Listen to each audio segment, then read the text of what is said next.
Bonjour et bienvenue à cette émission très spéciale de Voir autrement. Aujourd'hui, je vais recevoir des candidats qui ont eu le courage de se présenter pour les prochaines élections provinciales. Vous savez, se présenter, c'est tout un défi et je voulais connaître ces personnes-là, l'humain, qui a décidé de relever ce défi-là. C'était quoi leur mission, qui ils sont, d'où ils viennent et quelles sont leurs intentions par rapport à notre région. Alors, restez avec nous, on va découvrir des personnes extraordinaires.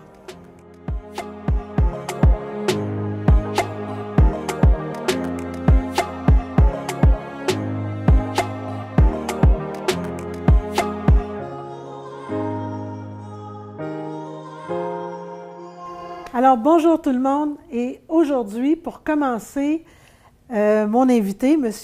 Tarek Enoud. C'est bien ça. Je le dis bien? Très bien prononcé. Ah, bien, bienvenue. Je suis contente de te rencontrer. Merci, très enchanté aussi. Ça me fait plaisir de pouvoir avoir cette conversation-là avec toi parce que, on ne se connaît pas, on ne s'est jamais rencontrés avant. On a des origines qui se ressemblent un petit peu. Tout à fait. Les tiennes sont plus proches que les miennes. Moi, c'est mon grand-père, toi, c'est toi. Exactement. Alors, je me retrouve en terrain connu. En terrain connu, en tout cas. C'est très agréable. On a partagé un petit peu sur nos origines, puis c'est le fun. Dis-moi, la politique, là, c'est une mission. Puis là, toi, tu es arrivé ici, tu es immigrant. Effectivement. Tu es arrivé, puis là, je vais te poser plein de questions parce qu'on ne se connaît pas du tout, puis je me dis que si moi, je ne te connais pas, bien, il y a plein de monde qui ne te connaissent pas. Donc, allons-y avec... Tu es arrivé ici en quelle année? Avec grand plaisir. En fait, moi, je suis né à Montréal durant les Jeux olympiques au mois de juillet. D'où le pourquoi que j'aime dire que je suis un produit des Jeux olympiques. Mais tout de suite après, je suis retourné au Liban, d'où sont en fait mes origines, les origines de mes parents. J'ai vécu les 14 ans de guerre au Liban de 76 à 90, de la guerre civile.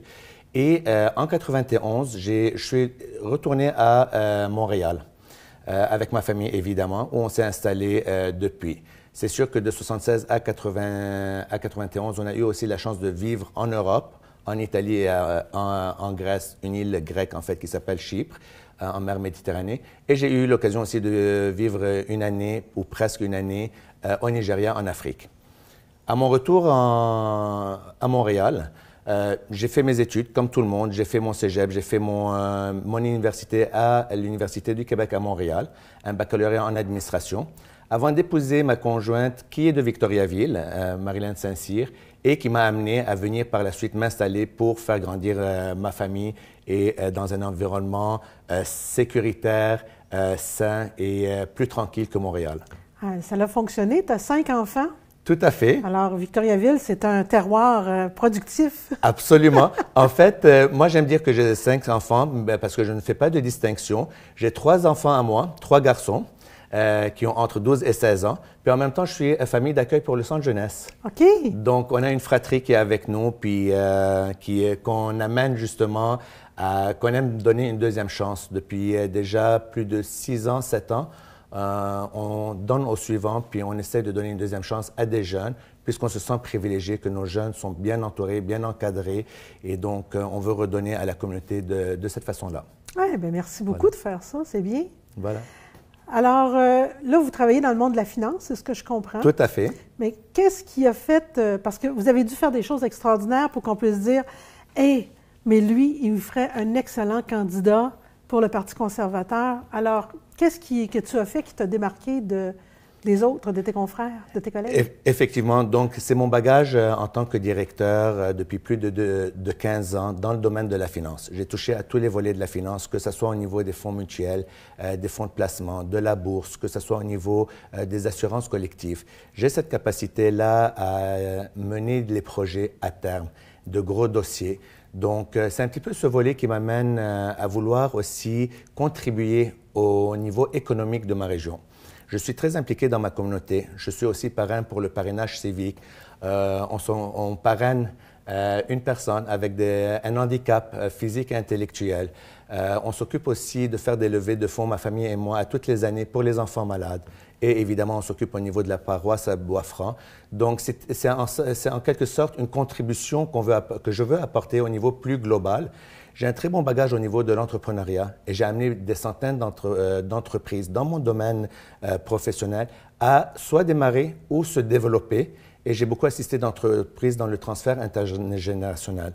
D'où le pourquoi que je veux vraiment contribuer au niveau économique, surtout suite à ce qu'on vit en ce moment au niveau de l'inflation, au niveau du coût de la vie et du pouvoir d'achat de nos aînés, de la classe moyenne et évidemment aussi de nos jeunes qui a été grandement impacté.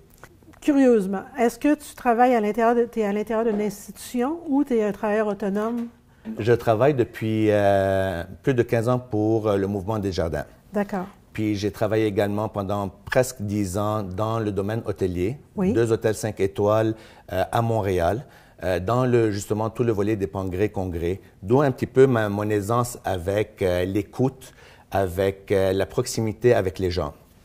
Également, j'ai été déjà entrepreneur, donc je connais bien le milieu entrepreneuriat, mais depuis le mois de mai, j'ai pris une petite pause au niveau de ma carrière professionnelle pour pouvoir m'investir sur le terrain, parce que comme vous le savez, un nom dans une communauté, Tariq Enoud, c'est pas populaire, c'est pas très connu. On se demande souvent d'où vient cette personne-là. Ben, j'avais besoin de me faire connaître. J'avais besoin aussi de faire connaître le Parti conservateur avec notre chef Éric Duhaime, qui doit être connu. On a de très, très belles propositions. Alors, j'ai décidé dès le mois de mai de me lancer sur le terrain et de cogner aux portes, d'assister aux activités pour me faire connaître. Plutôt que d'arriver au mois de septembre et dire « votez pour le gars sur le poteau que vous voyez », ben, il y avait un travail de fond à faire sur le terrain pour justement me faire connaître et surtout faire connaître le parti. Alors, on sait que se lancer en politique, c'est tout un défi. Faut qu'on soit propulsé par une mission. Je peux comprendre que avec ton bagage, avec ton histoire, je peux très bien comprendre le donner au suivant. Moi, j'ai vu mon grand-père faire ça beaucoup. Parce qu'on est dans une terre d'accueil ici, bien, une terre d'accueil en fait, Victoriaville, le Québec. On est dans une terre où on est chanceux. Absolument. On a une super de belle vie, on a la possibilité d'avoir la libre expression, on a la possibilité de choisir qui sera notre chef, puis on a la possibilité de le faire au provincial et au fédéral, fait que c'est une énorme liberté pour laquelle j'ai beaucoup de gratitude. Puis en même temps, je me dis, ben veux-tu bien me dire, ce gars-là, tout va bien, tout est beau, puis il va se mettre dans le trouble en se lançant en politique. C'est quoi qui t'a drivé vers cette mission-là? Absolument. Premièrement, il faut avoir la passion de la politique. Quelque chose que, justement, les Méditerranéens, les Italiens, les Libanais, on a dans le sang dès la naissance. Je dis toujours à la blague, on a toujours 3 religions. On ressemble beaucoup aux Italiens. On a la politique, on a le soccer, le foot européen, et on a la religion. Donc, dès le matin, autour d'un petit café, ça commence avec ces 3 sujets-là, puis la journée se termine avec ces 3 sujets-là. Également, c'est vraiment le désir, on a fui notre pays, puis je suis très content d'être au Québec. Suite à l'obtention de mon diplôme, j'ai eu plusieurs opportunités de travailler soit en Europe ou à Dubaï. Et j'ai refusé ces opportunités-là parce que justement, pour moi, le Québec est une terre d'accueil exceptionnelle. On a cette liberté de vivre, on a cette joie de vivre au Québec et c'est quelque chose qu'il faut absolument préserver. Dans les 2-3 dernières années, j'ai constaté une certaine perte au niveau de la liberté d'expression, au niveau du dialogue qui est très, très important. Beaucoup de personnes se sont retrouvées isolées.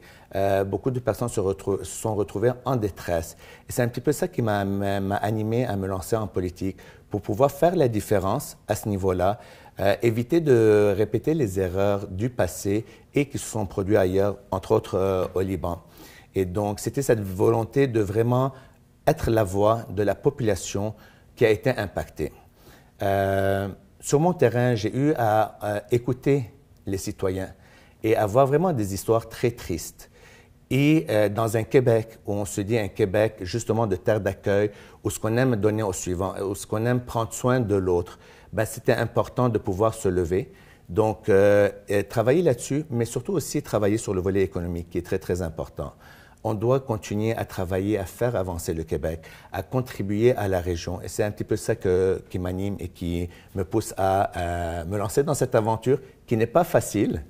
Puis maintenant que je suis en plein dedans, ben, on chausse les chaussures des politiciens, puis on voit que c'est vraiment quelque chose qui demande énormément de sacrifices, mais qui en vaut la peine.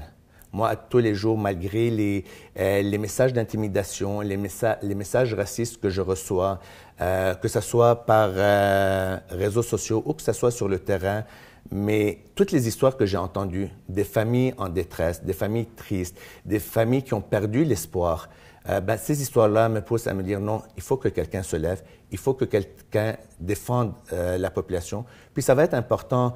Il y a eu une polarisation durant les dernières années et il y a eu une division de la société. Le 3 octobre ou le 4 octobre, peu importe les résultats, ça va être très important d'unir à nouveau la population, puis de trouver un moyen de dialoguer dans le respect. On est 8 millions de personnes au Québec. On ne peut pas tous avoir la même opinion. Mais est-ce qu'on peut trouver un moyen de dialoguer dans le respect et de rapprocher les idées et les différences d'opinion pour avoir un consensus et faire avancer le Québec? Et c'est là-dessus que moi, je veux vraiment miser mon mandat si jamais je suis élu. Mais j'apprécie beaucoup ce que tu dis. Puis honnêtement, moi, je rends hommage à chapeau bas, à vous qui vous présentez. Suite à la COVID, vous avez raison, il y a eu beaucoup de confinements, les gens se sont isolés et on revient, et c'est vrai que les discours sont polarisés. Et dans le but de ne pas se chicaner, on décide de ne pas en parler. Et ça, c'est pire que pire. C'est comme faire pousser un gros verrue, Tout à fait. un gros microbe, là, ça ne marche pas. Malheureusement, si je prends un petit peu l'histoire du Liban, puis sûrement l'histoire d'autres pays, entre autres l'Ukraine en ce moment, au Liban, plus spécifiquement, ça a commencé par une perte de liberté d'expression. On dit le Liban, c'est loin, le Liban, c'est pas la même culture, ça pourrait jamais arriver. Le monde est petit, là. Voilà, le monde est très petit, effectivement, surtout avec les réseaux sociaux, voilà, puis la télévision internationale. Exactement. Donc, une perte de liberté d'expression et aussi une division au sein des familles sur différentes thématiques qui ne sont pas celles qui sont au Québec, mais ça a fait que, justement, ça a créé des tensions, ça a créé de la haine, ça a créé du mécontentement, puis on s'est retrouvé dans une guerre civile qui a duré 14 ans. Je ne souhaite absolument pas que ça arrive au Québec. Au contraire, j'ai la fleur de lys tatouée sur le cœur. Pour moi, le Québec, c'est vraiment une province, c'est une nation riche culturellement et il faut préserver cette richesse-là. Puis il faut vraiment qu'on mette nos différences de côté et qu'il faut vraiment s'unir pour faire avancer les choses. Alors là, on va prouver aux gens qu'on est capable de discuter sans nécessairement être totalement d'accord sur quelque chose. Dites-moi, un des points qui a polarisé à un moment donné par rapport aux conservateurs ou autres, c'était la situation des femmes, l'avortement, le droit au mariage gay, toute cette situation-là où les différences au niveau de genre étaient comme un petit peu... ont été choqués. Exactement. C'est quoi votre position par rapport à tout ça? Absolument. La position du parti, on doit regarder de l'avance. Et la position du parti, c'est pas pour rien qu'on a notre slogan « Libre chez nous ». C'est d'avoir la liberté de choix. Donc, peu importe le sujet, peu importe le défi ou l'enjeu, c'est d'avoir la capacité à faire des choix pour nous-mêmes. Et c'est ça aussi la force du parti, c'est de donner plus d'autonomie aux citoyens, que l'État soit le moins impliqué possible pour justement que chacun ait à prendre son avenir en main. OK. Là, je suis obligée parce que, connaissant mes origines, tu sais que je vais avoir la question. Absolument. Quand on parle de citoyens, on parle de citoyens et citoyennes. Oui, tout à fait, exactement, absolument. Oui, c'est question de raccourcir un petit peu mais oui, tout à fait, c'est citoyens et citoyennes à 100%. Parfait. J'avais besoin de me rassurer. Tout à fait, oui.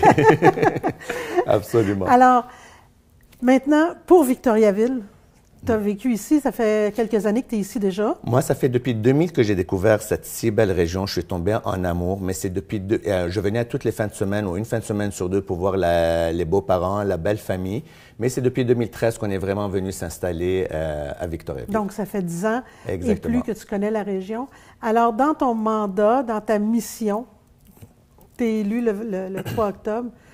Qu'est-ce que tu vois pour la région?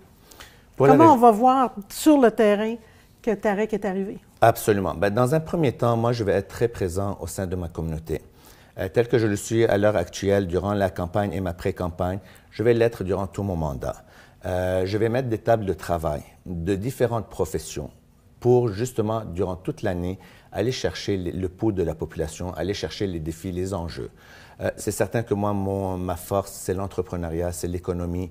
Donc, je vais m'assurer d'être un soutien pour les entrepreneurs.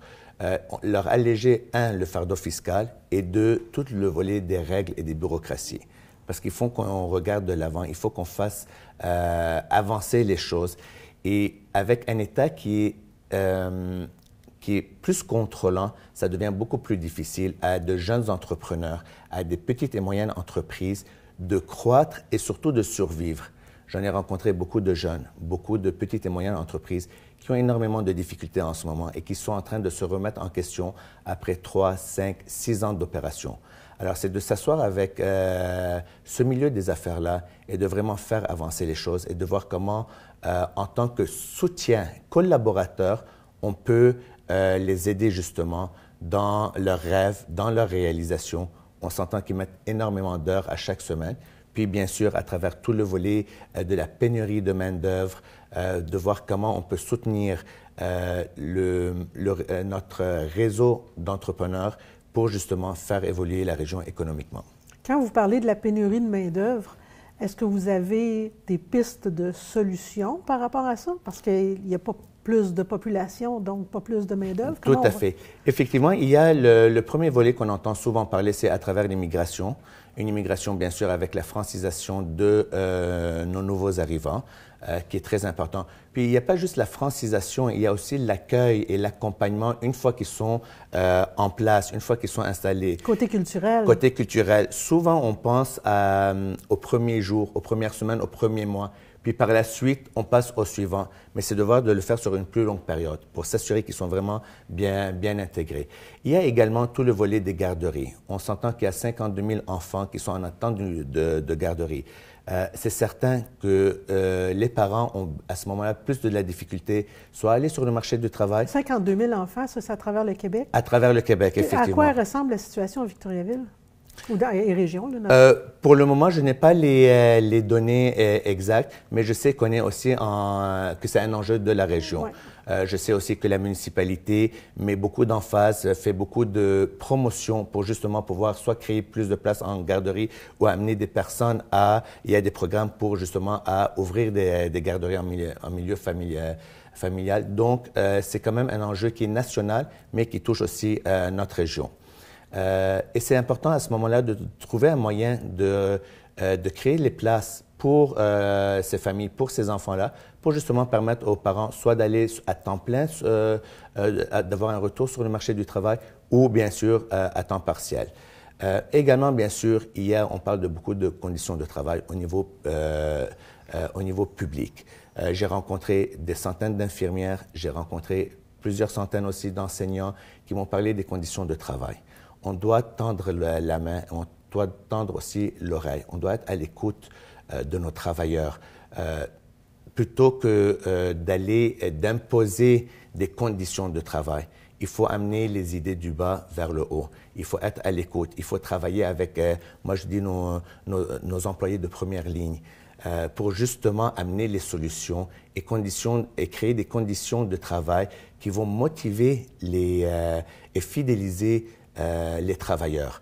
Beaucoup quittent pour des pré-retraites, beaucoup quittent en arrêt de travail, beaucoup quittent pour des réorientations de carrière. Puis bien sûr, on ne se le cache pas,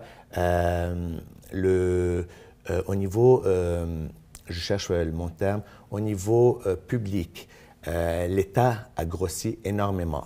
Donc, voir comment on peut réduire cet État pour justement aussi aider le privé, parce que ça, c'est des travailleurs en moins au niveau du privé. Moi-même, je l'ai vécu lorsque je travaillais pour l'institution financière. En question, beaucoup de nos employés venaient 6 mois, 1 an, 2 ans, puis après ça, quitter pour travailler dans de meilleures conditions au niveau de l'État, au niveau de différents postes, au niveau de la fonction publique. C'est le terme que je cherchais tantôt. Alors voilà, c'est de voir comment on peut retrouver cet équilibre-là pour justement aider nos entreprises à avoir cette main-d'œuvre et continuer à prospérer, parce qu'en ce moment, on a un gros défi, non seulement au niveau de l'inflation, au niveau du coût des matières premières, au niveau du coût de l'essence, mais il y a la pénurie de main-d'œuvre et nos chefs d'entreprise ont de très grosses décisions à prendre. Est-ce qu'ils doivent ralentir ou freiner leur croissance? Et beaucoup d'entreprises se dirigent vers cette option-là, où on doit essayer de sortir de la boîte, si je peux dire le terme en anglais, et essayer d'être créatif et de trouver d'autres alternatives. Mais à un certain moment, on est à court d'idées. Il y a quand même une grande dualité parce que dans notre monde aujourd'hui, on parle de qualité de vie, on parle de donner du temps à nos enfants. Tout à fait. On parle de sport, il y a 24 heures d'une journée là. Et on parle de travailler avec faire plus avec moins de personnes à l'intérieur, donc on parle de la productivité. Exactement. Si on veut. Et puis je suis totalement d'accord, moi, que la solution elle vient d'en bas, ça j'en suis certaine. Par contre, puis j'aime pas dire le mot d'en bas, mais de première ligne. Première ligne, tout à fait. Alors, mais à un moment donné, cette dualité-là, c'est pas facile pour les gens, puis pour les entrepreneurs qui travaillent des quantités d'heures incroyables pour des salaires petits, on va se le dire, et qui sont obligés de dire non à la fonction publique qui est tellement... C'est notre premier compétiteur en pénurie de main-d'œuvre. Tout à fait. Je vais aller avec mon expérience professionnelle et ce que j'entends aussi à travers les différents représentants syndicaux, à travers les différents travailleurs de différents métiers professionnels. Le salaire n'est pas juste une condition qui va nous permettre d'aller chercher cette fidélisation et cette motivation. Je suis d'accord. Oui, c'est important le salaire. On a besoin de subvenir aux besoins de la famille, mais la première condition, si je peux dire, c'est les conditions de travail.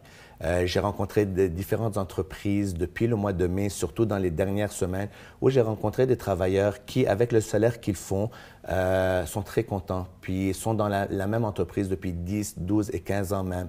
Donc, et ce qui ressortait du pourquoi qu'ils sont si longtemps dans cette entreprise, c'est l'équipe de gestion, c'est l'équipe administrative en arrière. C'est la reconnaissance. C'est la reconnaissance, que tout à fait. Envers l'employeur, et voilà, l'employé. Exactement, c'est les conditions de travail. Le respect que tu Le offres. respect, exactement. Que ce soit au niveau social, que ce soit au niveau familial ou professionnel, le mot d'ordre est le respect. Effectivement. Donc, quand on a ce respect envers l'autre, cette empathie surtout envers l'autre, à ce moment-là, on peut surmonter différents enjeux, différents défis, que ce soit au niveau professionnel ou social. Et ça nous ramène à notre clé du début, hein, dans la communication. Tout passe par le respect et l'empathie, la volonté de vouloir entendre ce que l'autre a à nous dire, sa perception de ce qui est là. Tout à fait. Il faut avoir une ouverture, peu importe le milieu dans lequel on évolue, il y a des divergences d'opinion.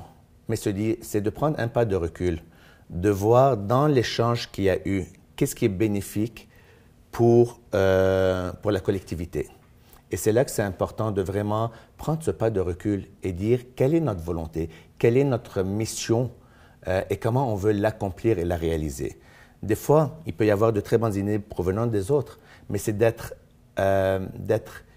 humble et de dire, parfait, mon idée peut-être était bonne, mais de la manière dont l'autre groupe de personnes ou l'autre personne l'a apporté peut être encore plus efficace. Elle peut être enrichie. Enrichie, exactement, tout à fait. Et c'est vraiment cette communication, cet échange, ce dialogue qu'il faut absolument avoir dans tous les milieux de notre société. Écoute, moi, j'apprécie beaucoup, beaucoup notre conversation. Je suis vraiment contente d'avoir pensé de faire cette émission-là pour avoir le plaisir de te rencontrer. C'est un plaisir pour moi aussi. Moi, je suis directrice d'un organisme communautaire aussi. alors qui vient en aide aux femmes qui ont été victimes de violences, soit conjugales ou soit sexuelles. Alors, pour moi, c'est important de la situation de la femme. C'est aussi important le dialogue partout, parce que tout va se passer par là. Absolument. Puis, c'est encore plus important pour moi de connaître le gars sa pancarte. Tout à fait, absolument. Puis moi, j'ai le plus grand respect pour nos femmes. Vraiment, je le dis toujours, puis ma conjointe aussi l'entend souvent, vous êtes le pilier de la société.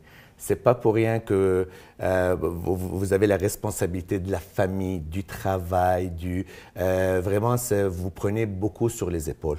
Puis justement, ce confinement qu'il y a eu dans les dernières années a peut-être détérioré cette condition-là, parce que plusieurs personnes se sont retrouvées isolées. Et on le voit, les actes qu'il y a eu de violence, d'intimidation dans les 2-3 dernières années. Les féminicides sont incroyables. Exactement, tout à fait. D'où l'importance de prendre un pas de recul face à la pandémie et de dire comment on aurait pu réagir différemment, mais de façon équilibrée. Parce que oui, la pandémie a eu des conséquences sur la santé physique avec, bien sûr, la COVID, mais il y a eu aussi des dommages collatéraux. Que ce soit pour nos jeunes, que ce soit pour justement les personnes isolées, que ce soit pour nos aînés, mais c'est de dire comment on peut trouver des solutions équilibrées qui ne soient pas drastiques pour préserver le bien-être et l'avenir de toute la population. Et justement, au niveau des organismes communautaires, ça a été très difficile le retour à une vie normale après la pandémie. Parce que pendant 2 ans, toute la population a perdu ses points de repère. Donc, revenir dans des activités de financement, revenir dans des activités communautaires n'a pas été facile. Je peux te dire qu'il y a eu comme une espèce de... Les gens ont attendu parce qu'ils étaient confinés et là, ça se bouscule pour rentrer. Tout à fait, alors, absolument. C'est vraiment... Exactement. Écoute, un grand merci pour cette conversation-là. J'apprécie énormément. Et puis, est-ce que je te laisse le mot de la fin à la caméra? Si tu veux parler aux auditeurs, ça me fait plaisir. Merci beaucoup. Donc, j'aimerais vraiment prendre le temps pour vous remercier premièrement de votre écoute, et également de prendre le temps d'apprendre à me connaître et apprendre à connaître le Parti conservateur. Au Parti conservateur, on a des valeurs très importantes qui sont des valeurs justement d'empathie, d'écoute, de liberté. Être libre chez nous, c'est vraiment être autonome, être capable de prendre des décisions pour nous et pour nos communautés. Je m'engage une fois élu, si je suis élu et si j'arrive à avoir votre confiance le 3 octobre, d'être présent au sein de ma communauté. Pour moi, c'est très important. On l'a mentionné tout à l'heure, ça prend des sacrifices. Ces sacrifices viennent avec justement une responsabilité de faire avancer le Québec. Je souhaite et j'espère avoir votre confiance le 3 octobre et merci d'avance. Merci d'avance. Voilà. Moi, Tarek, j'espère que peu importe le sort le 3 octobre que les gens vont décider, j'espère qu'on va continuer à te rencontrer dans nos communautés puis dans nos organisations pour que tu puisses continuer à faire une différence dans notre région. Absolument, ça c'est vraiment mon ADN à moi. Je suis très, très impliqué dans ma communauté, ça va demeurer, peu importe le résultat. Puis je profite aussi de l'occasion pour dire que c'est important de voter le 3 octobre. Des fois, on peut être cynique vis-à-vis la politique, vis-à-vis les changements, mais ça va être important pour nos jeunes, pour toute la population d'aller voter parce qu'on a cette richesse de pouvoir voter aux 4 ans, de pouvoir faire un changement, d'être en accord ou pas. Donc, ça va être important de sortir le vote et de prendre le temps d'aller exprimer son opinion de façon démocratique ce jour-là. C'est une très grande richesse que nous avons et on doit la respecter. Alors, merci. On se revoit dans quelques secondes avec notre prochain invité. Alors, pour notre prochain invité, M. Éric Lefebvre. Bonjour, Éric. Salut, Lise. Ça va bien? Ça va bien, toi? Oui. Tu sais, l'objectif de l'entrevue, c'est que je veux connaître l'homme derrière le candidat. Oui. Puis connaître tes motivations, ce que tu fais, c'est quoi, pourquoi te présenter. Fait que là, toi, tu as déjà été élu, donc on sait qui tu es, parce que ça fait quand même un certain temps que tu te promènes dans la région. Mais dis-moi, pourquoi tu as représenté? Bien, c'est le goût vraiment de servir les gens, d'être au service de la population. Moi, mon leitmotiv, je le dis depuis 6 ans déjà que j'ai le privilège d'être les yeux, la voix et les oreilles des citoyens d'Arthabasca-l'Érable. Et moi, c'est vraiment ça, de pouvoir apporter les préoccupations, les enjeux des gens ici de la région à l'Assemblée nationale, puis de pouvoir en débattre. Puis j'ai le privilège, depuis les 4 dernières années, de pouvoir en débattre du côté gouvernemental. Et ça, c'est sûr que ça facilite l'écoute lorsqu'on a le privilège d'être du côté du gouvernement. Là, j'ai eu la chance de vivre les deux, d'être dans l'opposition et d'être du côté du gouvernement. Un député dans l'opposition peut faire un excellent travail aussi, là, j'en suis. Mais naturellement, ça facilite les choses lorsque, comme là, dans les 4 dernières années, j'avais le privilège d'être au Conseil des ministres. Donc, je croise les ministres à toutes les semaines dans des réunions statutaires. Fait que des fois, on peut avoir des discussions de corridor qui sont plus faciles lorsqu'on est du côté du gouvernement que de l'opposition. Mais les députés de l'opposition également peuvent faire un travail. Là, je pense à Pascal Bérubé qui m'appelle régulièrement justement pour avoir les numéros de téléphone des attachés politiques des différents ministres pour les dossiers. Alors, voilà. Mais l'objectif, c'est vraiment de servir la population. Moi, je considère, tu le sais, je te l'ai déjà dit, la job de candidat ou de député dans une région comme une mission. Ouais. Là, vraiment, c'est du missionnariat, si j'ai le bon mot. Mais parce que ça demande beaucoup de temps. Tu sais, oui, tu vas à l'Assemblée, mais tabarouette, t'es partout. Oui, bien ça, c'est un choix aussi, ça. C'est sûr que c'est pas nécessairement tous les élus qui le font de la même façon. Moi, j'ai fait le choix d'être très présent, surtout les soirs, les week-ends, tout ça, auprès de ma population, parce que dans le rôle que M. Legault m'avait confié dans la dernière législature, j'étais ici le lundi avant-midi à mon bureau pour faire les dossiers de la semaine en préparation avec mon équipe. Je quittais pour midi pour Québec. J'étais à mon cabinet lundi après-midi, mardi, mercredi, jeudi. Je revenais jeudi soir ici à Victoriaville.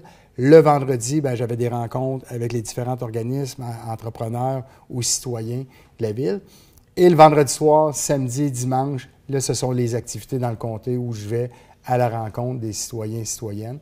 Puis ça recommence le lundi matin. Fait que si tu veux bien faire ton travail, moi, je considère que c'est un travail qui est 7 jours sur 7. Demandant?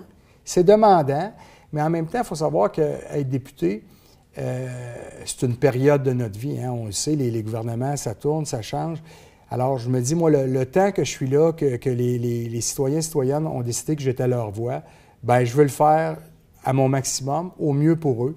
Et je donne, comme on dit dans le hockey, mon 110 Tu joues-tu encore? Oui, écoute, j'ai joué 2 fois là, dans les 2 dernières semaines, mais dans les 4 dernières années, je joue 1 à 2 fois par année. Là, j'ai joué 2 fois dans les 2 dernières semaines. Fait que, selon moi, mes deux joutes sont faites de l'année. Puis tu as réussi à faire ça, puis tu ne boites pas, là, ça va bien. Non, ça va bien, ça va bien.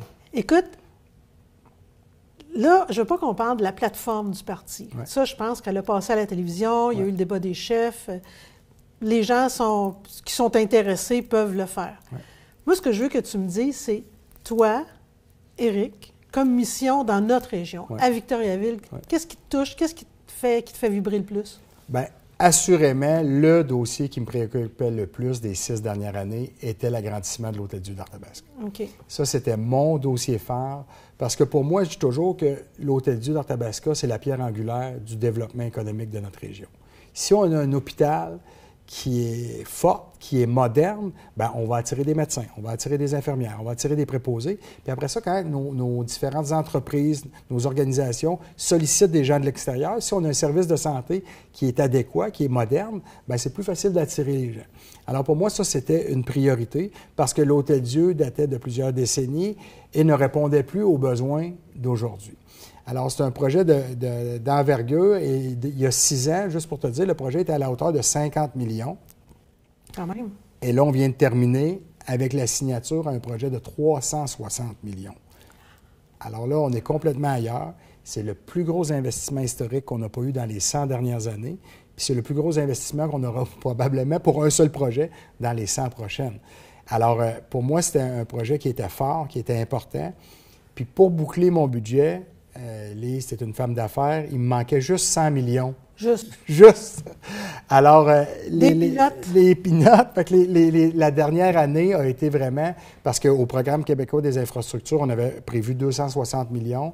Là, il manquait 160 millions parce qu'on a modifié un peu le projet. La surchauffe du marché a également joué. Alors là, j'avais rencontré Sonia Lebel, qui était présidente du Conseil du Trésor, Christian Dubé, ministre de la Santé. Et à un moment donné, le PQI, Programme québécois des infrastructures, c'est une tarte qu'on divise à grandeur du Québec. Effectivement. Puis là, le 100 millions supplémentaires, je n'étais pas en mesure de l'avoir. Fait que j'ai terminé ça avec 3 rencontres avec notre premier ministre. Puis à la 3e rencontre, le premier ministre m'a dit, là, prends plus de rendez-vous, je vais trouver ton 100 millions pour ton hôpital. Je sais pour toi que c'est une priorité. Puis à l'époque, M. Legault avait pris l'engagement avec moi. Fait que, honnêtement, j'étais bien fier. Là. Ça, c'était le dossier vraiment pour la région qui était important. Puis ce qui est fantastique, c'est que oui, tu dis des médecins et des infirmières et tout ça, mais quand même, le fait de construire, ça fait rouler toute la partie de la construction. Économiquement, c'est gros. Là. On dit que l'économie roule par rapport à la construction et la santé. Tu amènes tellement un bon point. Là, on termine les plans et devis. On commence à creuser au printemps prochain.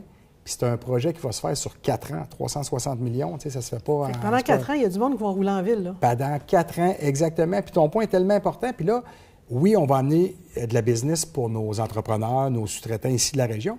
Mais il y a des gens de l'extérieur qui vont venir pendant peut-être un an et demi dans certains corps de métier, puis qui vont apprendre à découvrir notre belle région, puis qui vont peut-être dire « Tabarouette, c'est donc bien le fun, ici, il y a des grands espaces. » Moi, je dis toujours, là, ici, on a tous les services d'une grande municipalité, mais sans que ça soit impersonnel. Ça finit qu'on se connaît tous, on a tous les services, c'est sécuritaire. On a une ville qui est sécuritaire habituellement. Il y a des petits événements qui peuvent arriver à l'occasion. Mais bon, ça... il y en a partout, hein? mais fait qu'on a le privilège d'avoir tous nos services, mais en étant que ça ne soit pas impersonnel, puis tout le monde se connaît, puis tout le monde s'entraide. Puis on a plein de fondations, comme tu sais, qui viennent en aide à nos gens de tous les horizons. Fait que non, c'est... Là, j'ai passé la partie sécuritaire comme si de rien n'était, mais je sais à quoi tu fais allusion. Puis ça fait partie aussi de l'objectif de l'émission, c'est d'être capable de dire qu'on peut se parler, même si on n'est pas 100% d'accord sur tout, ouais. Puis on peut être amis quand même. Oui, absolument. On est la preuve. Ouais. On s'est déjà confrontés sur des sujets qui n'étaient pas nécessairement... On n'était pas d'accord tous les deux. Ouais. Ça ne nous a pas empêché, après, de pouvoir jaser, puis continuer, puis enrichir cette amitié-là. Ouais. Aujourd'hui, tu dirais que le sujet qui est le plus confrontant, sur lequel les gens ont le plus de difficultés à ouvrir? Ah bien, clairement, la pandémie a laissé des séquelles. Il y a des gens qui se sont sentis brimés dans leur liberté. Il y a des gens qui ne sont pas d'accord avec les mesures sanitaires qu'on a mises en place. Il y a des gens qui sont contre le vaccin. Puis ces gens-là, présentement, ont une grogne. Puis c'est leur choix à eux, mais cette grogne-là vient susciter une agressivité là, que je n'avais jamais rencontrée au cours... C'est ma 7e campagne électorale. Les 3 campagnes au niveau municipal, une campagne fédérale, ma 3e provinciale, et j'ai jamais senti ça. Puis le point que tu amènes, c'est tellement ça. On peut discuter, échanger, on peut avoir des visions différentes. Puis moi, je le dis, là, présentement, il y a 4 partis politiques qui sont à l'Assemblée nationale, puis tous les partis politiques sont là pour améliorer le bien des Québécois et des Québécoises. La différence, c'est le chemin pour y arriver. Mm-hmm. Mais l'objectif ultime, il n'y a pas personne d'un parti ou l'autre qui dit « moi, je m'en vais là, pas pour le bien des Québécois et Québécoises ».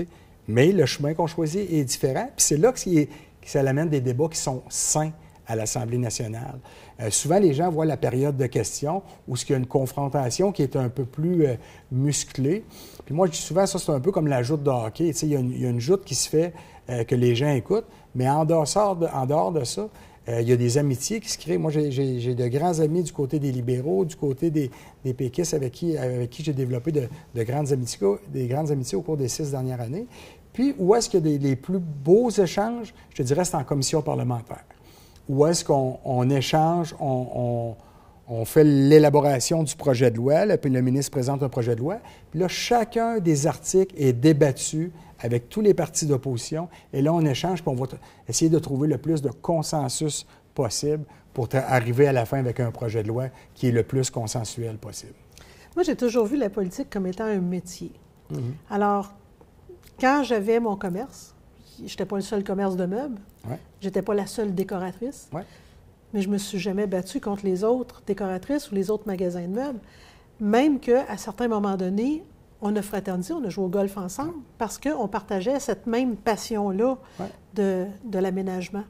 Fait que aujourd'hui, quand tu me parles de dire la pénurie, le COVID puis le confinement, oui, je suis d'accord que ça peut avoir créé une grogne, mais en même temps, demain matin, il tombe une bombe en plein milieu de Victo. Écoute, tout le monde va faire ce qu'il peut pour s'en sortir. Il n'y a pas rien qui a été écrit puis sur comment on va gérer ça. Pas plus que la COVID, il y avait quelque chose d'écrit sur comment on va gérer ça. Tu amènes tellement un bon point. Moi, je dis toujours, là, quand la COVID est arrivée, là, on était devant une page blanche. Exact. Puis, moi, je disais, on a vécu la guerre. La seule différence, c'est qu'il n'y avait pas de fusil. Notre ennemi était un virus pas connu à la grandeur de la planète. À la grandeur de la planète. Alors, on prenait, M. Legault prenait les décisions avec les informations qu'il y avait au temps donné. Puis avec le recul, c'est sûr de dire... Puis conseillé par différentes personnes qui étaient considérées des sommités. Ben oui. Il n'a pas fait ça tout seul. Absolument, avec la santé publique. Puis, à un moment donné, la décision qui a été prise, c'est de dire on va toujours s'appuyer sur la santé publique, puis à certaines occasions, on va peut-être même aller au-delà de la santé publique pour être sûr, justement, de ne pas avoir le regret de dire bien, on a pris des mesures qui sont en bas de ce que la santé publique nous conseillait. Alors, on s'assurait d'être toujours au moins au minimum ce que la santé publique nous faisait comme recommandation. Puis aujourd'hui, Lise, je te dis, moi, je suis très à l'aise avec les décisions qu'on a prises. On l'a fait pour le bien des Québécois et des Québécoises. Puis à un moment donné, on était confrontés entre la vie des gens puis l'économie. Puis M. Legault était en politique pour développer la richesse des Québécois et des Québécoises, pour qu'on puisse devenir... On se compare souvent avec l'Ontario, puis bon. Mais là, à un moment donné, le premier ministre, il a dit, avant de vouloir sauver l'économie, on va sauver des vies. On va commencer par sauver des vies, on va fermer l'économie, puis après ça, on mettra des mesures pour permettre à l'économie d'être relancée. Puis si vous parlez à différents entrepreneurs, là, bien, la plupart vont vous dire qu'ils ont été supportés pour la relance économique pour la suite de l'après-COVID. Je trouve ça le fun que tu parles du support parce que ça a été un des éléments qui a été autant quelque chose de gagnant qu'autant quelque chose pour lequel vous avez été critiqué. Oui. Ça, je ne peux pas expliquer le quoi. Moi, je reçois ça, puis là, je me dis, OK. Mais c'est vrai, il y en a donc bien eu de l'argent qui a descendu. Elle venait de où? On s'est-tu mal l'imprimé? Oui. Bien, il faut savoir qu'on avait un surplus budgétaire. Lorsqu'on est arrivé au gouvernement, on avait un surplus de 15 milliards. Naturellement, la COVID a fait que ce surplus-là n'existe plus, on comprendra. Mais c'est correct, parce qu'on était dans une situation exceptionnelle. Puis quand on vit une situation exceptionnelle, dit mesures exceptionnelles. Donc, on a mis des mesures exceptionnelles. Puis encore là, souvent, quand les gens critiquent puis qu'ils disent qu'ils n'ont pas eu d'aide, bien, c'est sûrement pas des gens qui ont les commerces, parce que je vous le dis, si vous parlez, puis moi, je crois à la loi du 80-20, parlez à 80 des entrepreneureux ils vont vous dire qu'ils ont eu l'aide nécessaire pour pouvoir relancer leur entreprise. En tout cas, je peux dire que dans les organismes communautaires, on a reçu des surplus qui nous ont permis de pouvoir offrir... C'est vrai qu'on avait un surplus de demande aussi, là, on va se le dire, mais qu'on a pu répondre à la demande. La seule crainte qui est là, c'est de dire, OK, mais là, est-ce que nous, on a handicapé ou est-ce qu'on a pigé dans le fond de nos enfants? Est-ce qu'on a juste transféré une dette à nos enfants? Non, absolument pas. Puis, il faut savoir que le Québec est en bonne situation économique là, présentement. Là. Puis on est sur une très belle lancée. Puis moi, je suis persuadé qu'on est en mesure. On va retrouver éventuellement là, l'équilibre budgétaire. Puis on va être en mesure de renflouer les coffres là, pour nos générations futures. Bien, j'ai confiance qu'ensemble, on est capable, parce qu'ensemble, on est plus fort. Absolument. Absolument. Puis ça, moi, j'aime ça parce que quand je fais mes publications, je fais toujours hashtag ensemble. OK. Ça, je n'ai pas remarqué. Oui. Puis pour moi, ça, c'est important parce que le gouvernement seul, on peut pas fonctionner. Moi, je le dis souvent, une des plus grandes richesses qu'on a, c'est tout le bénévolat dans nos différentes organisations. Tu sais, on a plein d'organisations qui sont là avec des permanences, mais souvent, à travers tout ça, il y a plein de bénévoles qui gravitent autour de nos organisations puis qui fait le dynamisme du milieu. Puis ça, c'est... Tu sais, j'ai pas plus tard que la semaine dernière, j'étais à la soirée bénéfice d'Albatros. 200 bénévoles qui accompagnent nos gens en fin de vie, les gens qui sont gravement malades. Alors, tu sais, des organisations comme ceux-là, comme gouvernement, on ne serait pas en mesure de payer ces 200 bénévoles-là. Alors, c'est une grande richesse qu'on a, le bénévolat au Québec. Et c'est pour ça que je me fais un devoir d'être toujours présent dans les différentes activités puis supporter nos organisations. Est-ce que les gens, par exemple, qui ont le goût de te poser des questions, qui ne sont pas nécessairement de ton opinion, de ta couleur, de peu importe, est-ce qu'à ton bureau, on parle de savoir-vivre, là, hein, on s'entend, là, avec un savoir-être là, normal. Est-ce que je peux aller te challenger dans ton bureau? Absolument, absolument. Puis moi, je dis toujours à mon équipe, au lendemain d'une campagne électorale, je suis le député de tous les résidents. Peu importe leur allégeance politique, je suis le député de tous les citoyens d'Arthabasca-l'Érable. Et ça, mon équipe en sont pleinement conscients et sont d'accord avec moi. Alors, puis quand les gens... C'est sûr que c'est difficile des fois de pouvoir répondre à toutes les questions, moi personnellement, parce qu'il y a plusieurs dossiers que les gens de mon équipe sont capables de résoudre eux-mêmes ou des informations. T'as une équipe pas pour rien. J'ai une équipe, c'est pour ça. Tu sais, j'ai la chance ici d'avoir 5 personnes dans mon équipe ici dans le comté. Puis là, je ne sais pas quel sera mon rôle dans le futur si je suis élu, mais dans mon cabinet de whip, j'avais 25 employés qui étaient là justement. Pendant la pandémie, Lise, sais-tu combien de courriels mon cabinet a reçu pour répondre à l'ensemble des 76 élus de la Coalition de Québec? On a reçu 300 000 courriels dans les 6 premiers mois. Caroline. 300 000 courriels dans les 6 premiers mois. Mes jeunes travaillaient 20 heures par jour, 7 jours par semaine. Puis si je reviens à ce que je te disais, je disais à mon équipe, vous êtes au front, en première ligne. La seule chose, vous êtes à la guerre, mais sans fusil. Puis j'ai dit, je sais que vous travaillez fort, mais vous allez vous rappeler toute votre vie que vous étiez sur la première ligne lors de cette guerre-là contre la pandémie. Puis je suis tellement fier de je dis mes jeunes parce que c'est tous, je te dirais, des jeunes entre 20 et 35 ans qui sont dans mon cabinet. Et ces jeunes-là le faisaient avec beaucoup de rigueur. Et ça travaillait 80-90 heures par semaine, puis ça le faisait toujours dans la bonne humeur. Puis ce qu'on faisait, dans le fond, c'est que j'avais donné une adresse courriel, puis toutes les questions qui arrivaient dans les 76 comtés de notre parti étaient centralisées à mon cabinet. Puis là, des fois, on pouvait avoir 600 fois la même question. Fait que nous, on allait chercher une fois la réponse au cabinet, puis après ça, on transmettait les 600 réponses à ces gens-là. Fait qu'il y a été tout un travail qui a été fait. Puis c'est du travail que les gens n'ont pas vu. Non, c'est ça. C'est le principe du canard, hein? Sur-dessus, ça flotte, là, mais en dessous, ça pédale. Ouais. Puis là, quand les questions étaient plus pointues, là, ils m'appelaient et disaient « Éric, là, on a ça. Qu'est-ce qu'on fait avec ça? Qu'est-ce qu'on donne comme réponse? » Puis, je trouve qu'on est dans une province où on est excessivement privilégié parce qu'on a la possibilité de rechoisir notre chef, notre représentant localement et notre chef provincial à chaque 4 ans. Donc, c'est pas un acquis que parce que tu es rouge, que parce que tu es bleu, ou vert ou jaune, peu importe. Tu as le choix de pouvoir aller voter. Alors, les gens, s'il vous plaît, allez vous prononcer. C'est là que ça se passe, là. C'est le temps de dire ce que dire ce que vous voulez, de l'écrire poliment. Puis, moi, je peux juste dire que si quelqu'un me demande « Hey, tu vas me donner 2 piastres », c'est clair qu'il n'y aura pas 2 piastres. Mais s'il me dit « Écoute, Lise, j'aurais besoin de parce que, moi, il en donnait 5.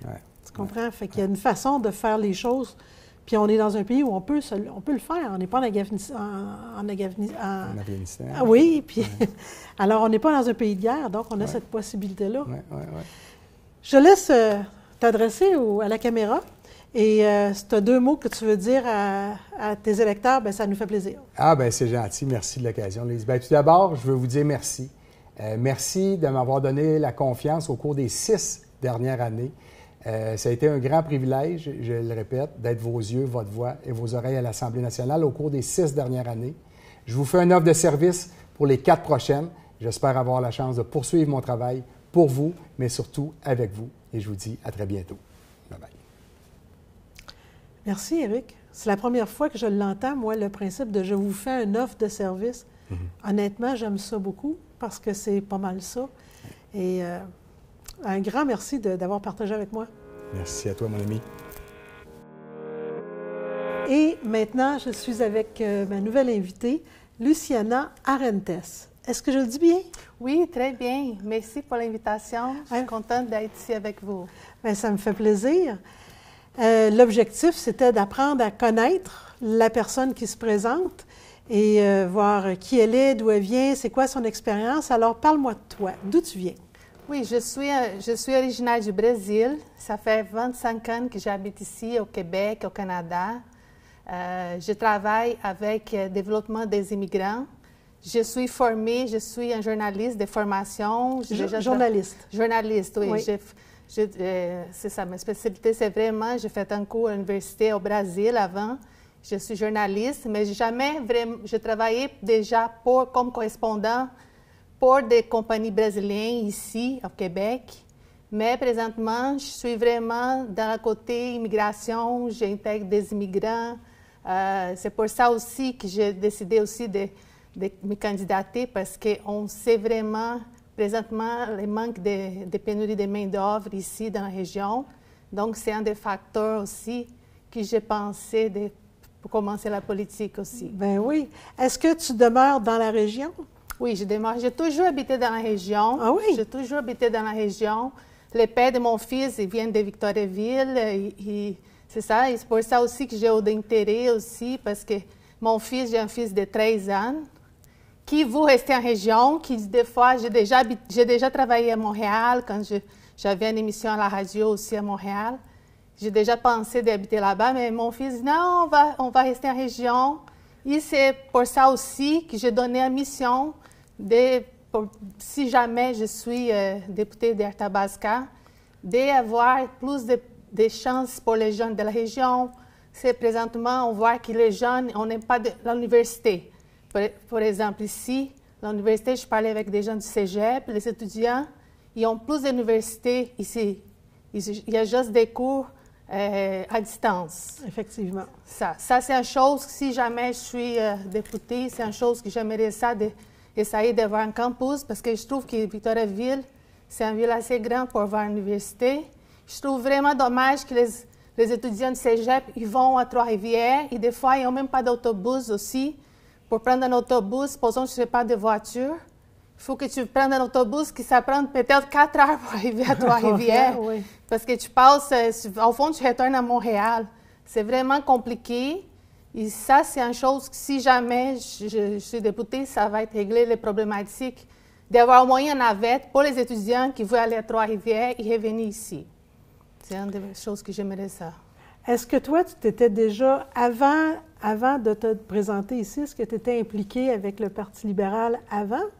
Oui, j'ai déjà été militant, j'ai toujours suivi le Parti libéral. Je trouve que c'est le parti, j'ai déjà vu des autres partis aussi. J'ai déjà été comme journaliste, j'ai déjà été un peu voir partout, un peu Oui. pour voir qu'est-ce qu'ils disaient. Mais au fond, quand je pense vraiment, le parti qui a plus de meilleures idées, le parti qui a plus de bon sens, le parti qui ne va pas exagérer, ils ne disent pas des choses qui n'est pas capable de les faire, qui va avec cohérence, présentement avec Dominique Anglade, qui donne une nouvelle vision pour les partis. Je trouve que pour moi, c'est le parti qui a plus de cohérence et le parti qui va pouvoir plus faire pour nous, pour les Québécois, et aussi pour la problématique des pénuries de main-d'œuvre qui, au fond, ça généralise. Et, au fond, c'est la problématique. La vraie problématique, c'est vraiment la pénurie de main-d'œuvre partout. Oui. Si on pense ici au Tim Hortons, il est fermé. Il y a un Tim Hortons fermé, il n'y a pas d'employés. Si tu passes, tu vas voir, tu n'as pas de médecin de famille, à cause que aussi, c'est un peu à cause de la pénurie de main-d'œuvre. Ça serait une chose que le Parti libéral il y a d'expérience pour prendre, supposons, des étudiants qui viennent ici étudier, qui donnent plus de facilité pour que ces gens-là puissent commencer à travailler plus vite. C'est une des choses qu'ils vont faire si jamais ils sont dans le pouvoir. Aussi, pour les gens de 65 et plus, qui vont avoir une exemption d'impôts jusqu'à 30 000, pour que les gens qui vont continuer au travail, ils vont pouvoir continuer au travail. Donc, il y a aussi avec la charte des régions. On va parler de toi. Parce que ça, c'est toutes les lignes de parti, puis ça, c'est super correct. Mais quand on parle de toi, présentement, à Victoriaville, tu dis que ça fait plusieurs années que tu demeures à Victoriaville. Ça fait un fils de 13 ans qui est né ici? Oui, mais au fond, il est né à Drummondville. OK. Parce que j'étais tout le temps entre Drummondville et Victoriaville. OK. Parce que son père vient d'ici, mais c'est ça. Mais c'est correct. C'est ça. Je vais être tout le temps ici dans la région parce que moi aussi, j'aime beaucoup. Au fond, j'aime beaucoup plus rester en région, c'est plus tranquille. C'est quoi la langue primaire du Brésil? C'est l'espagnol? Non, c'est portugais. Portugais. C'est le portugais.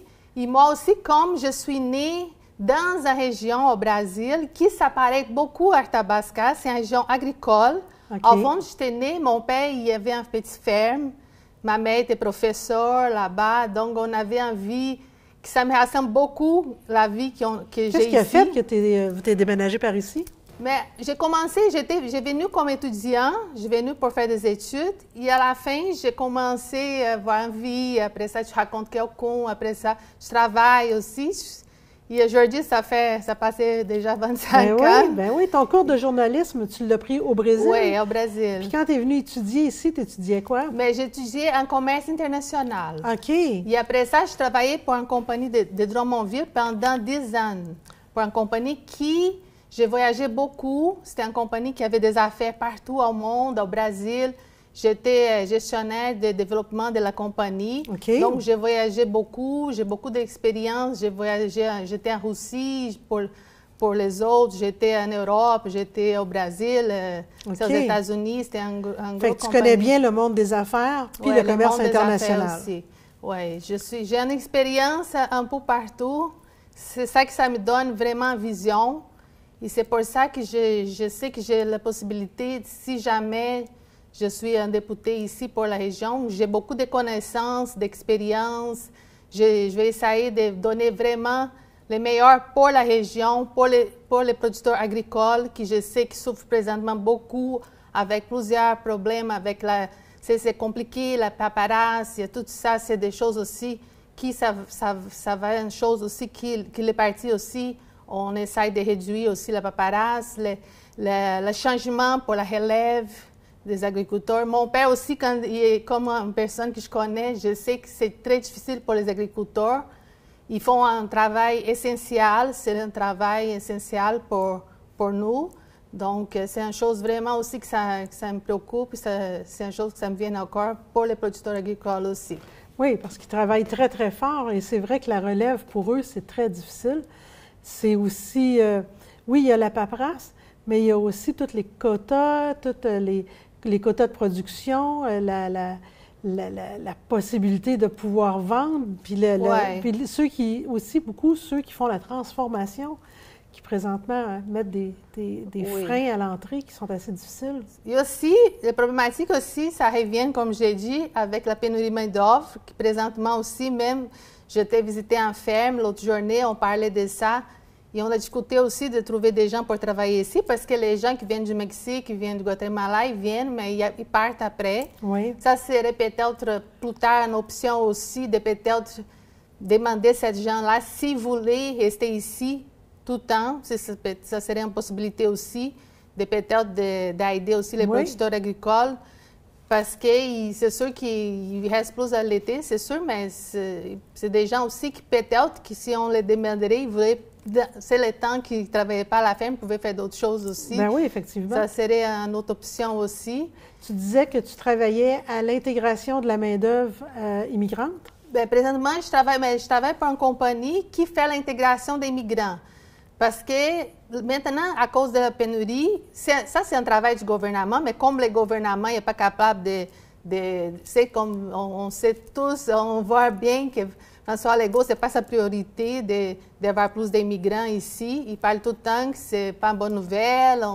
On sait Et tout le temps qu'il va parler d'immigration, l'autre journée, il disait que la violence c'est à cause de l'immigration. Et après, il changeait des choses, mais on sait qu'il n'est pas sa priorité, c'est avoir plus d'immigrants ici. Et pour nous, notre parti libéral, c'est vraiment une chose qui, nous, on essaie vraiment plus qu'il y a des gens, plus que ça va être mieux pour tout le monde. Parce que, comme je disais, c'est partout. C'est pas juste des médecins, aussi des reconnaissances des diplômes, aussi d'aller plus vite pour qu'il y ait plus de gens qui vont pouvoir avoir un médecin de famille plus vite. Et aussi, hier, nous avons annoncé aussi que pour la santé mentale aussi, je ne sais pas si vous avez vu, que ça va être gratuit aussi. Les gens qui vont pouvoir utiliser sa carte d'assurance maladie pour les problématiques de santé mentale. C'est une chose aussi que ça va être gratuit. Mais je l'ai pas, j'ai entendu, mais je n'ai pas très bien compris. Parce que ça va être les psychologues qui vont être gratuits? Oui, ça va être... si vous avez un problème de santé mentale, tu vas aller dans un psychologue et ça va être le gouvernement qui va payer. Ça va passer pour notre carte d'assurance maladie. Okay. Ça va être vraiment une chose que ça va passer pour notre carte. Parce qu'au fond, des gens ils traitent la santé mentale aussi comme une chose spéciale, mais dans les fonds, aujourd'hui, avec tout ce qu'on a eu des problèmes, avec les jeunes aussi, ils ont eu beaucoup d'anxiété, il n'y avait pas de sport aussi. C'est une chose qui, tout le monde, probablement, ça commence à ressortir plus.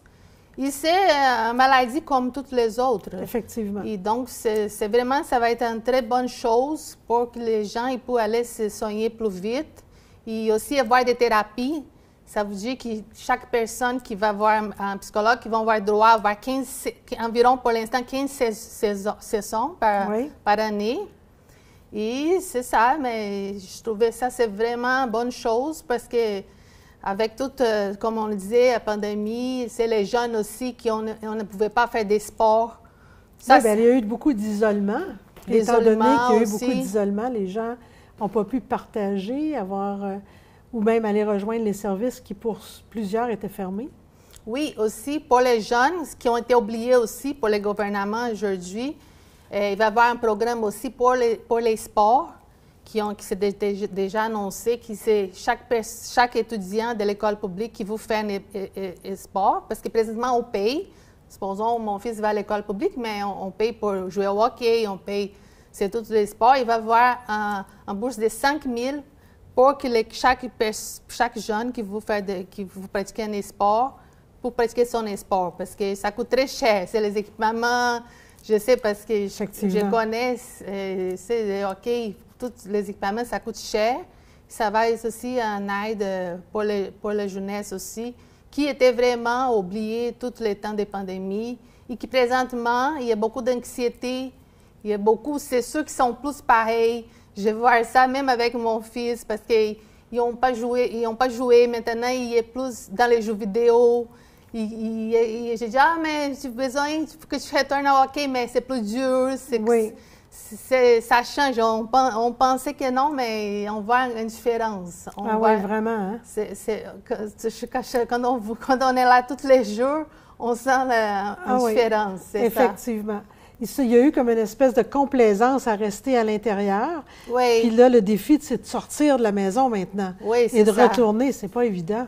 Non, c'est ça. Puis c'est en habitude, c'est tout dans la vie. Hein. Quand on est habitué à quelque chose, quand une personne s'habitue, c'est vraiment une personne qui a réussi. Parce que d'habituer, c'est une chose quand tu fais ça tous les jours, tu habitues. Oui. Supposons si tu fais envoyer dans un lit désert, après un an, tu vas être habitué à être là-bas. C'est ça. C'est comme partout, c'est un peu comme ça. Oui. Quand tu fais un sport, quand tu pratiques et tu continues, tu es habitué, c'est ça. Et maintenant, ils sont comme habitués. C'est vraiment difficile pour retourner, même si l'école est commencée, mais il y a quelque chose. On sent qu'il y a quelque chose qui n'est pas pareil. C'est pas comme avant. Non. Alors, dis-moi, une fois, si tu es élu, mettons le 3 octobre, tu es élu, qu'est-ce que tu as l'intention de faire pour partir? Comment tu vois ça? Mais je vois ça comme une opportunité pour aider les gens de la région, pour avoir plus d'opportunités pour les jeunes aussi, pour les gens qui vont rester ici, pour essayer d'avoir plus de compagnie pour la ville. Parce que aussi, on voit l'université aussi, que présentement, on a plus de campus ici à Victoriaville. Je trouve que c'est vraiment dommage qu'ils ont laissé les parties qu'il y avait, ils n'ont pas fait rien pour que les cours continuent ici dans la région. Et travailler fort, Juste pour savoir, pour comprendre mieux, des cours, il y en a, puis le campus, ils ont fait une espèce de campus à Drummondville, sur le bord, pas loin, finalement, à l'entrée. Toi, tu voudrais qu'il y ait un nouveau campus, des nouveaux bâtiments de l'UQTR qui s'installent ici. C'est ça. Au moyen d'avoir des cours comme on avait avant au cégep, qui s'était intégré un peu avec le cégep, au moyen d'avoir les cours d'administration, de sciences infirmières, parce que présentement, c'est difficile aussi pour les gens qui vont aller à Trois-Rivières. À un moment donné, ils restent là-bas, ils reviennent plus ici. Exact. Ce sont des jeunes qui peut-être qui pouvaient rester ici, travailler ici, avoir une opportunité ici, parce que sa famille habite ici. Mais non, ils déménagent et après ça, ils commencent une autre vie. Quand ils voient, ils reviennent plus. Donc, je trouve important pour les gens qui sont d'ici, qui vont rester ici, qui ont la possibilité d'étudier ici aussi. Et si vous voulez au moins aller et revenir ici, étudier en vrai, d'avoir un autobus, une navette, c'est sûr. Moi aussi, si jamais je gagne, je vais avoir en ligne d'écoute pour les jeunes aussi. Et j'aimerais ça qu'ils comprennent plus de la vie politique.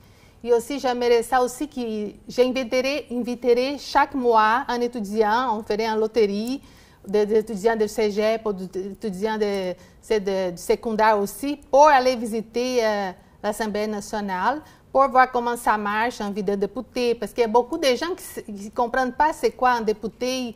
C'est quoi sa tâche? Oui, c'est quoi sa tâche? C'est quoi l'importance d'avoir un député? C'est quoi l'importance de donner ton vote, de contribuer pour qu'il soit vraiment démocratie? Parce que présentement, si on pense, le premier ministre il va être élu avec 48% de votes. C'est même pas 50%. Si on pense vraiment, ça serait une chose qui... C'est pas pour ça, mais ce serait une chose qu'il faudrait qu'un jour ça change. Effectivement. Ça serait un deuxième manche au moins, tu comprends? Parce que supposons que le premier ministre gagne encore, il va gagner 40%. Donc, il faudrait voir, c'est sûr qu'ici, ce n'est pas encore comme ça, mais comme c'est en France, comme dans d'autres pays, au Brésil aussi, qu'il y a un deuxième manche. Qu'après, il va voter une autre fois pour vraiment voir c'est qui est vraiment élu. Parce que les autres partis, c'est comme, ils voteraient à qui? Supposons qu'il y avait un deuxième manche. Et tu as raison qu'il faut intéresser nos jeunes à faire de la politique. Et au lieu, parce que là, quand on parle de ça, puis on se dit, mettons, le taux de votation est quand même aussi très bas. Oui. Donc là, il faut augmenter le taux de votation. Il faut que les gens s'intéressent davantage à ce privilège-là qu'on a de pouvoir voter puis de pouvoir dire ce qu'on pense. Oui, c'est comme des gens... mais je parlais avec beaucoup de jeunes dernièrement. Il y a beaucoup qui s'intéressent beaucoup à la politique. Je trouve ça vraiment génial qu'ils s'intéressent.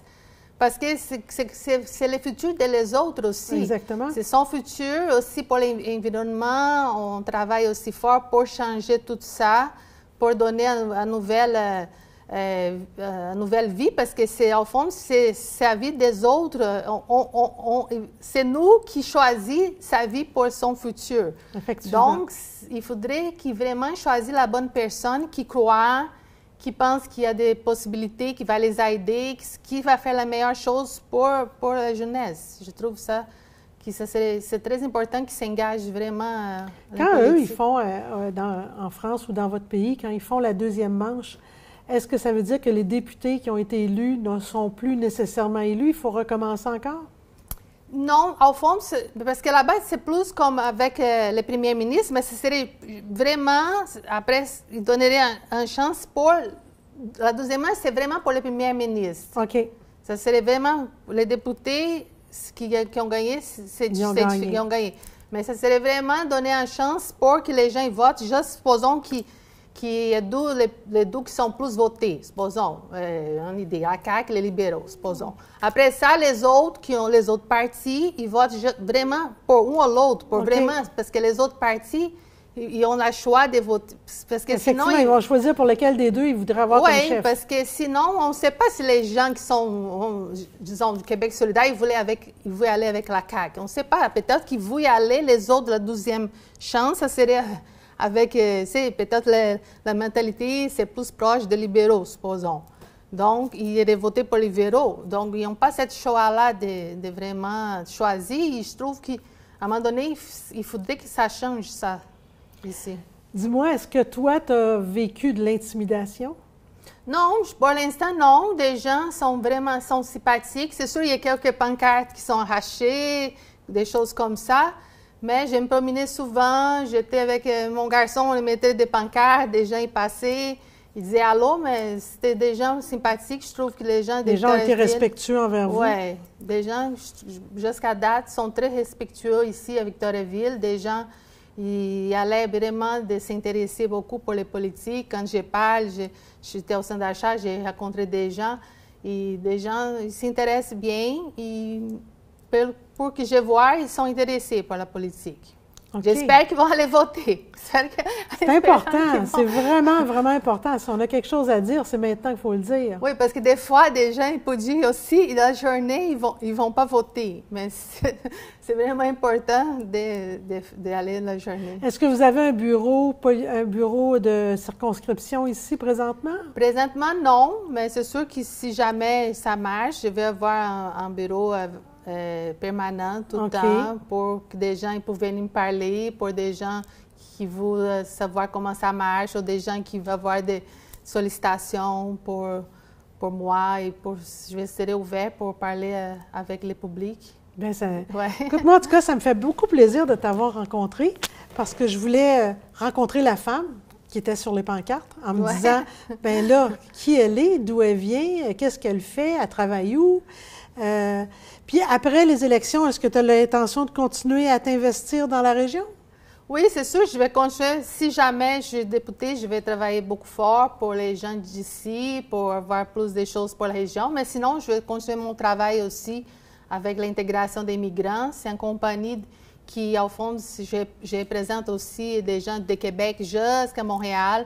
C'est, supposons, une personne qui vient travailler ici. C'est-tu trop indiscret de te demander le nom de la compagnie? C'est une compagnie qui s'appelle Hellock de Québec. OK.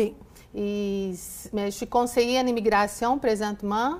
Et des fois, parce que présentement, c'est les compagnies, comme tantôt je peux parler, mais c'est les compagnies qui vont engager ailleurs. Oui. L'autre fois, il y avait des gens qui arrivaient ici à Victoriaville, que je les ai aidés à trouver des logements. C'est une autre chose qui est très difficile aussi. Oui. On n'a pas de logement, ça coûte cher. Des fois, des nouveaux arrivants, ils n'ont pas encore tous les crédits. C'est plus compliqué pour les autres aussi. Donc, on donne cette assistance, on les aide à trouver un logement, on les aide à inscrire les enfants à l'école. Et c'est une chose que le gouvernement qui doit faire, mais présentement, c'est les propres compagnies qui vont ailleurs et qui trouvent des employés pour venir travailler ici. Ben oui, effectivement. C'est ça qu'ils font présentement. Et il y a plusieurs compagnies, KG Sport, il y a aussi cette compagnie que je travaille, et même à Québec, l'autre fois, il y avait 50 personnes pour travailler comme préposés aux bénéficiaires là-bas. Il y a des gens partout qui arrivent pour travailler dans une compagnie à Joliette. J'ai fait une mission pour aller en Afrique, en fait, pour aller chercher des employés, où on allait là-bas pour les solliciter à venir travailler ici. Puis c'est vrai que quand ils arrivent, les employés, ça demande, c'est beaucoup, là. Ils arrivent avec un emploi, mais là, la famille...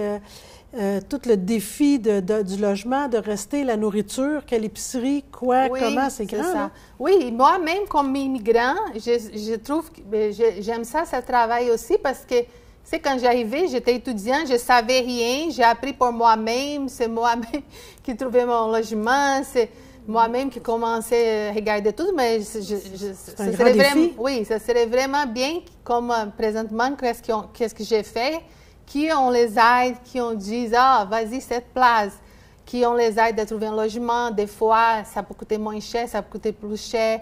Et je suis vraiment content aussi de pouvoir aider les nouveaux arrivants.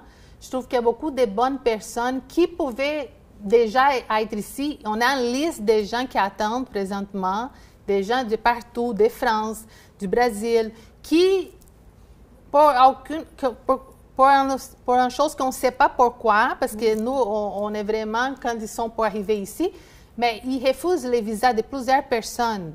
Okay. Il y a des gens qui viennent ici et à la dernière minute, ils disent « Ah, ils ont refusé mon visa sans... » Ils ne savent pas pourquoi. On ne sait pas pourquoi. Et on ne saurait peut-être jamais pourquoi, parce que c'est sûr qu'au Québec, c'est plus difficile que dans le reste du Canada, parce qu'il y a un certificat de sélection du Québec qui tu n'as pas besoin de ça si tu vas dans une autre région. Et c'est une chose qui ça dificulte un peu l'entrée de nouveaux arrivants à cause qu'il y a plusieurs étapes de plus au Québec. La langue française, c'est très important. Il y a des barrières à l'entrée qui rendent le tout plus difficile. Oui, il y a des gens qui peut-être, au début, supposons, il y a des gens qui viennent ici qui ont un médecin. Il y a des gens je connais des gens qui sont médecins, mais ils travaillent aujourd'hui même comme préposés aux bénéficiaires. Et aussi, je connais des gens qui sont ici, qui sont déjà ici, qui travaillent dans les usines comme mécaniciens, mais aident, plus comme ça, mais ils sont des ingénieurs qui pouvaient, parce qu'ils attendent sa reconnaissance des diplômes. C'est une chose aussi qui, des fois, c'est long. Ça peut prendre 1 an, 12 ans. Effectivement. Et ces gens-là, ils ont beaucoup d'expérience. Et à la fin, je connais des gens qui à la fin, son boss, il dit « Ah, mais ils travaillent comme un mécanicien, des choses comme ça, mais les gens, ils voient qu'ils ont beaucoup d'expérience, qui pouvaient déjà dans un autre, pour aider dans une chose aussi plus comme... » Moi, je suis super contente qu'on ait eu la chance de se rencontrer et de se parler. Oui, je vais te laisser un petit 2 minutes à la caméra, puis si tu veux parler aux gens, de leur dire un mot, ça me fait plaisir. Oui, c'est ça, mais je suis ici la candidate pour la région d'Arthabasca. Comme je disais, je vais donner mon 100%. J'ai vu que les jeunes ils soient plus engagés, qui allaient voter, qui le 3 octobre, les gens, n'importe qui vous allez voter, mais c'est important d'aller voter. Ne laissez pas les autres personnes choisir pour vous, c'est important. Et de ma part, je vais faire comme je suis la première fois aussi que je suis une candidate provinciale. Donc, c'est bon. Au fond, c'est une bonne chose parce que j'ai plus d'énergie pour commencer. Je veux savoir, je veux travailler, je veux ramasser des choses pour la région.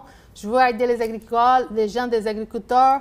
Je veux, pour la pénurie de main-d'œuvre, c'est une chose qui est très difficile ici pour Victoriaville. On voit que tous les restaurants sont fermés.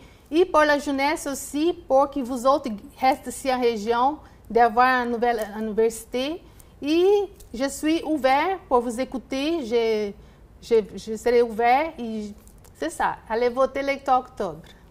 Un gros merci. Je suis très, très contente d'avoir appris à te connaître. Puis bravo, ton français est quand même bien, puis on peut très facilement te comprendre et je suis très contente de voir que tu peux très bien nous comprendre toi aussi. Et au plaisir d'échanger à nouveau avec toi. Mais merci beaucoup, c'était vraiment agréable, moi aussi, mais merci. Ça fait plaisir. Merci. Alors, c'était ici que se termine l'émission Voir autrement. Je tiens à vous dire que tous les candidats qui se présentent dans le comté d'Arthabasca ont reçu une invitation à laquelle ils ont répondu positivement.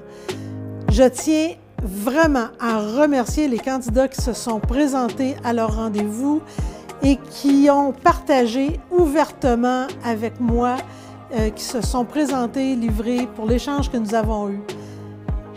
Alors, n'oubliez pas, le 3 octobre, allez voter, c'est à votre tour de prendre la parole. Et là-dessus, je vous dis à la prochaine.